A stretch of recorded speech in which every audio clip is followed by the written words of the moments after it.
¿Tus ronquidos están arruinando las noches y de paso tu relación de pareja?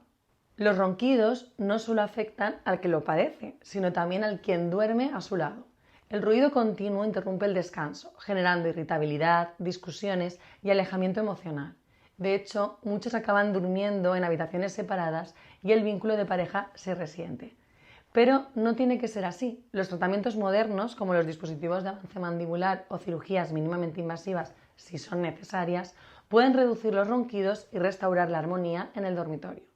Si quieres salvar tus noches y tu relación, síguenos para más información, comparte este reel y guarda el contenido.